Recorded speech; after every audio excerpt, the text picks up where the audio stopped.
अरे माँ, मैंने कितनी बार कहा है कि तुम बीमार मत पड़ा करो। तुम जानती हो ना, तुम्हारे बीमार पड़ जाने से घर के सारे काम रुक जाते हैं। काम के साथ साथ मुझे और शिल्पा को भी ऑफिस से छुट्टी लेनी पड़ती है। अगर रोज़ रोज़ तुम्हारी बीमार पड़ने की आदत से छुट्टी लेनी पड़ी तो नौकरी से हमें हाथ धोना पड़ेगा। शांति देवी से उनके बेटे सुमित ने झुंझलाते हुए कहा।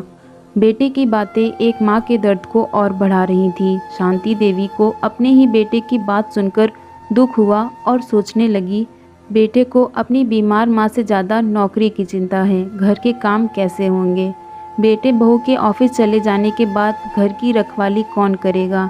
इन सब बातों की चिंता है, लेकिन बीमार पड़ी माँ की चिंता करने का कोई सवाल ही नहीं है। आखिर शादी बाद बेटे इतने पराये क्यों हो जाते हैं? शांति जी का दिल अंदर से रो रहा था। वह बस अपने बेटे बहुओं से इतना ही कह पाई कि बेटा, तुम घर के कामों की चिंता मत करो, ना बच्चों की चिंता करो। बस ज़रा सी तबीयत खराब, सिर दर्द में कोई गोली ले लूँगी और ठीक हो जाऊँगी। देखो, मैंने तुम्हारा और बहू शिल्पा का टिफ़िन पैक कर दिया है। तुम दोनों का नाश्ता भी बना दिया है। बस काम करते करते कब सारा शरीर बुखार व सिर दर्द महसूस होने लगा, मुझे पता नहीं चला। शायद मुझे बीमार होने का भी हक नहीं है, शांति जी ने नम आंखें करते हुए कहा, और बेटे से सिर दर्द की गोली देने के लिए बेटे सुमित ने डॉक्टर को भी नहीं बुलाया। बस घर में जो पेन रिलीफ थी वही देते हुए कहा कि यह गोली लेकर थोड़ा आराम कर लेना और फिर घर का ध्यान रखना। बहू शिल्पा यह सब देखकर बहुत दुखी थी। उसने अपने पति सुमित से कहा, सुमित, अब हमें कोई ना कोई फैसला ज़रूर लेना होगा। कैसा फैसला? सुमित ने कहा। माँ जी के बारे में, शिल्पा ने कहा। माँ के बारे में कैसा फैसला? सुमित ने कहा। देखो सुमित, कुछ फैसले अचानक ही ले लिए जाते हैं और मैंने फैसला किया है कि हम माँ जी को अब वृद्धाश्रम में छोड़ आते हैं।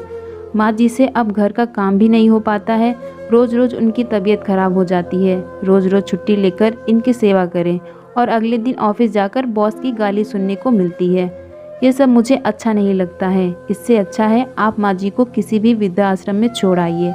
जब हमारी छुट्टियाँ रहेंगी उस दिन हम माँ जी से मिल आया करेंगे, और रही घर के कामों के लिए हम बाई लगा लेंगे, ताकि हम अपना जीवन वैसे ही जी सकें जैसे जीते आ रहे हैं। शिल्पा ने अपना फैसला सुनाते हुए कहा।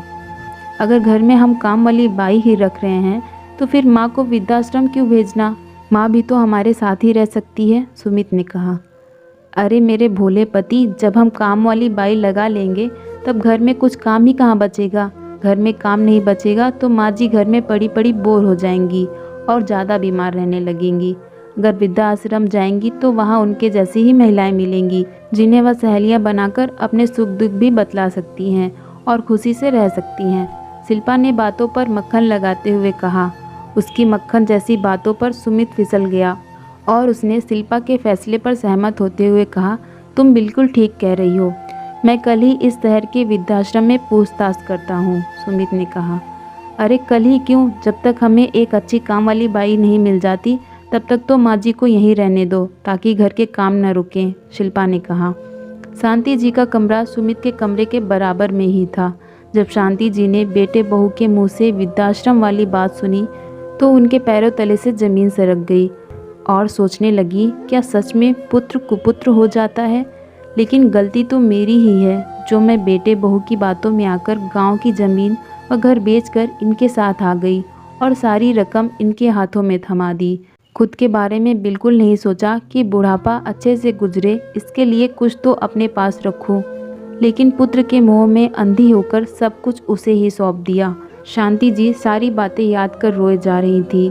ये लोग मुझे घर से निकालें, इससे पहले मैं ही इस घर से चली जाऊंगी। मुझे पता है वृद्धाश्रम कहाँ पर है। वो पास के फ्लैट में रहने वाली विमला ने मुझे वहाँ का पता दिया था। शहर में आने के बाद पास के फ्लैट में अपने बेटे बहू के पास रह रही विमला जी शांति जी की अच्छी सहेली बन गई थी। जब दोनों के बेटे बहू ऑफिस चले जाते थे तो विमला जी शांति जी के पास आकर एक दूसरे के सुख दुख की बातें कर लेती थी।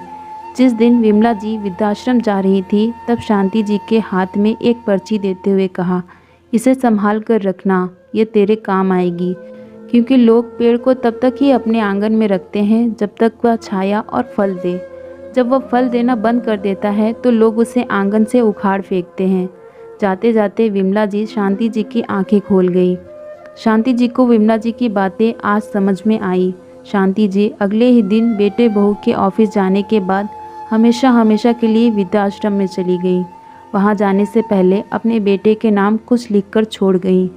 मुझे माफ़ करना बेटा, मैं तुझे बिन बताए जा रही हूँ। अगर बता कर जाती तो भी तुम्हें शायद दुख नहीं होता, इसलिए मैंने बताना ज़रूरी नहीं समझा। मैं वहीं जा रही हूँ जहाँ तुम लोग मुझे भेजना चाहते थे।